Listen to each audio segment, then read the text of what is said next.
Hey, we're at PAX Aus 2016. Joining me is Jake Spawn Tiberi, professional eSports caster for League of Legends, just recently returned from Worlds. Thanks for joining us. No worries, thanks for having me here. Jake, I wanted to get your take, obviously, on the recent season of League of Legends. Australia's eSports scene is in its infancy a little bit, but the OPL is coming along strong in the last couple of years. Where do you see it going from here? Yeah, well, the OPL made some huge leaps. I mean, in 2014 we ran a 3-tournament series pretty much, and no league structure or anything like that, very bare bones. And since then we've ramped up where we do 2 splits. I mean, we have 8 professional teams that get paid every single week. We have now coaches shooting up out of nowhere. So I think that it was in its infancy, and now we're kind of like teenagers, right? And we're struggling along. We don't know our own power yet. We go overseas every now and again. We do good in some games, bad in others. And then next year, we're looking to take that next step and, really push us into our 20s, if you want to keep using the metaphor, and, look to have a little bit more structure around it, look to, up the money that these guys are getting. And, there's some big orgs now jumping in and really helping us push esports forward in the region. I think that 2017 is going to be one of those really exciting years for the OPL, because this is the year that we really prove that we can play with the big boys and, make some waves overseas. Speaking of 2017, I've heard inklings of more live games. Can you comment on that? Yeah, definitely. I mean, I think that we've already released that all the games will be played live from Riot Studios, which is great.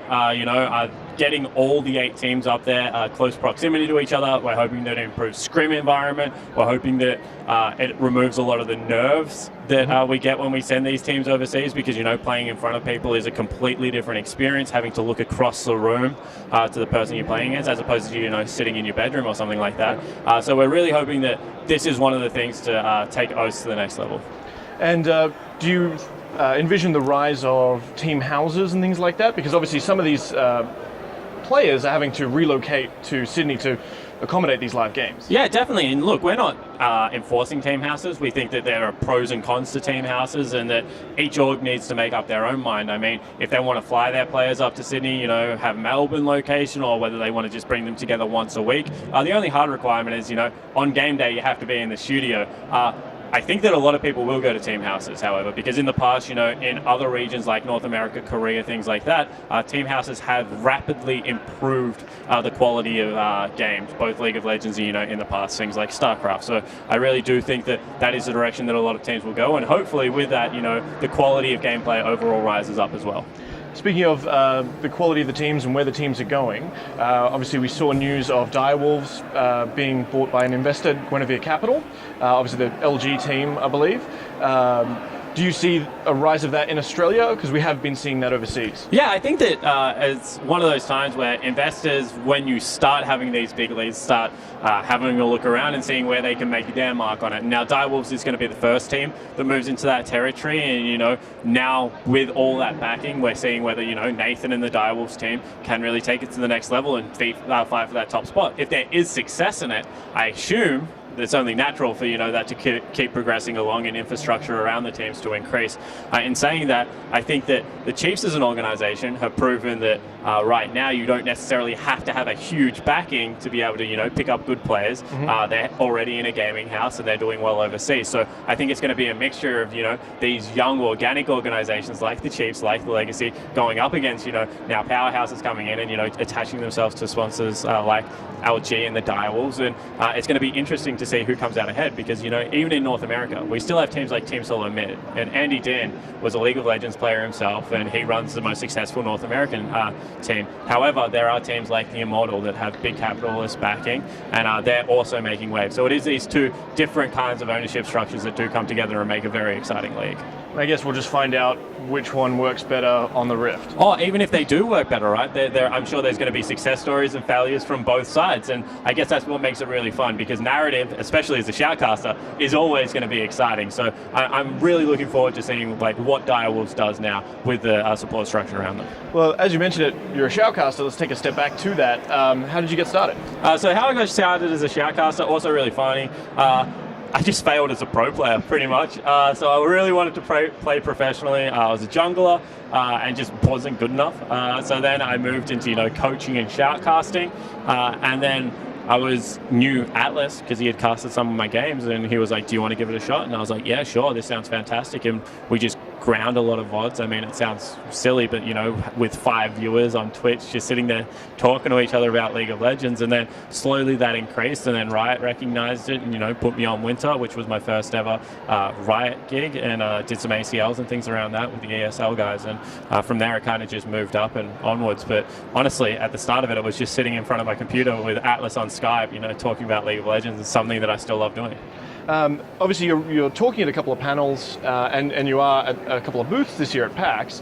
Have you been getting fans coming up asking, for the tips on how to get started and things like that? Yeah, definitely. I mean, we just did a how to become a Shoutcaster PAX panel. Really fun, actually, because, room packs out and you get all the questions, like really basic ones, like, where do you guys find spectators? Like, I can cast games, but, I want someone to be able to control the camera, and like, how do you get started? How do you find a co-caster? Because obviously you can't just be a caster by yourself. You need another guy to go on the ride with you. So I really do think it's funny. I had lots of people, like aspiring shoutcasters, coming up asking for advice. And the biggest thing is, we all have Twitter accounts. If you do want to get into it, like, reach out. I was very new once as well. Rusty is new into it. Atlas loves helping people out, like our whole team. Especially, like, OS is a small region and we have to look after each other. So, like, biggest piece of advice is just do it, practice your ass off, and then when you do it, reach out when you're good enough and we'll have a look at it. Obviously you guys you're contracted by Riot as the official casters. What room is there for these sort of up-and-coming grassroots casters to sort of get started in League? Yeah, with League, it's like awesome, right? Because we have things like high school tournaments, university tournaments.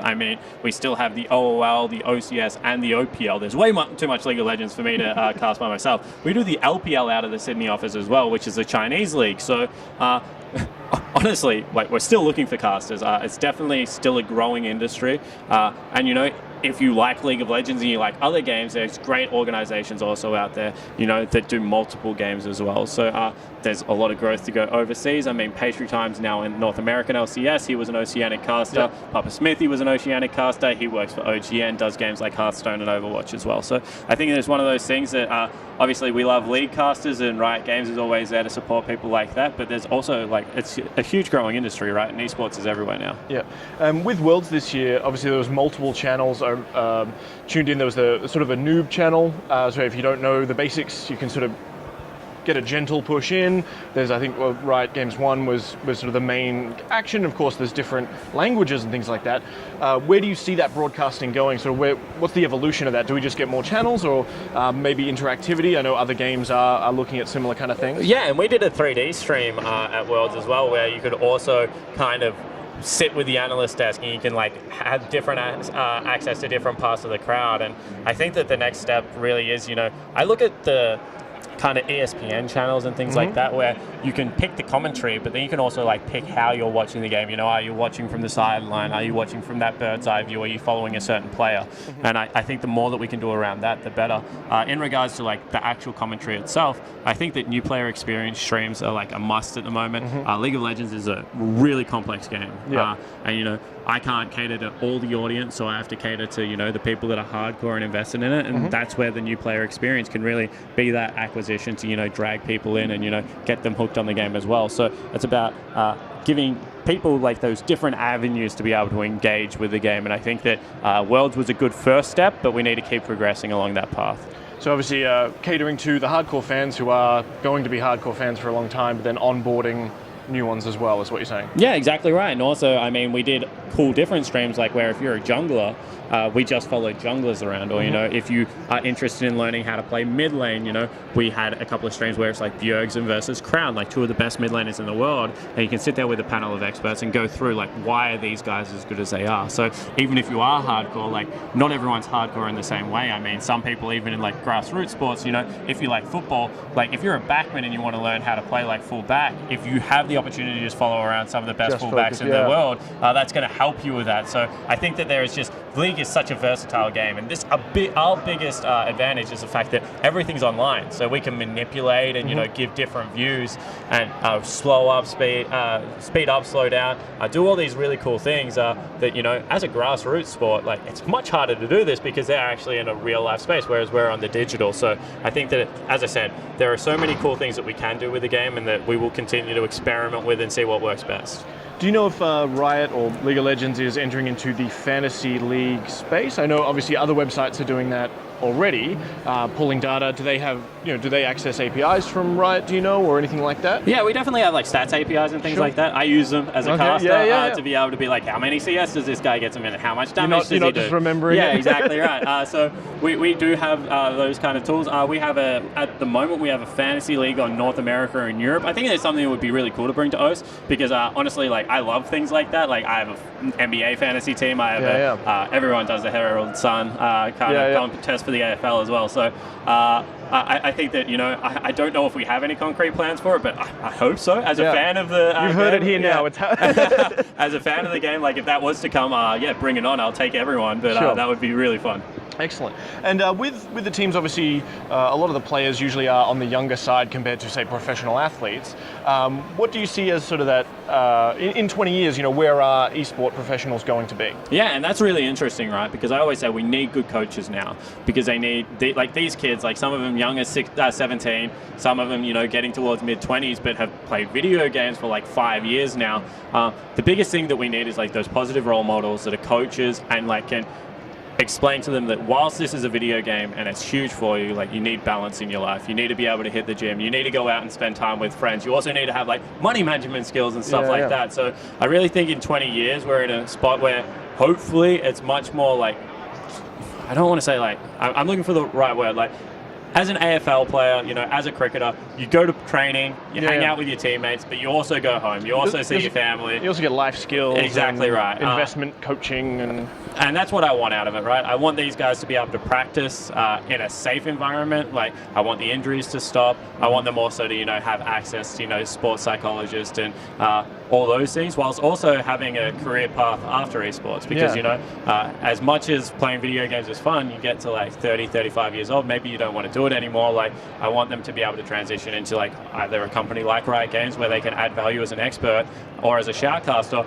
or into something like where they're, in consulting, they're in media, maybe they're going towards grass sports. It was one of those things where I was like, after I finished commentating League of Legends, if I ever do, like, could I transition into cricket? Could I transition into AFL? It's one of those things that I just hope the pathways really do start opening up in the future. Yeah, all right, excellent. Well, look, thank you very much, Jake. I won't take too much more of your time, but before you go, is there anything you've seen at PAX that you would recommend to people come down and check out? The best thing about PAX is the indie game hall. I mean, get in there. There are some of the funniest games like anyone will ever play. I played a turn-based fighting game in this one where you legitimately use the same mouse and you just go at each other with weapons and like I think that part of PAX where you can take a friend, you can actually try some of these new games coming up.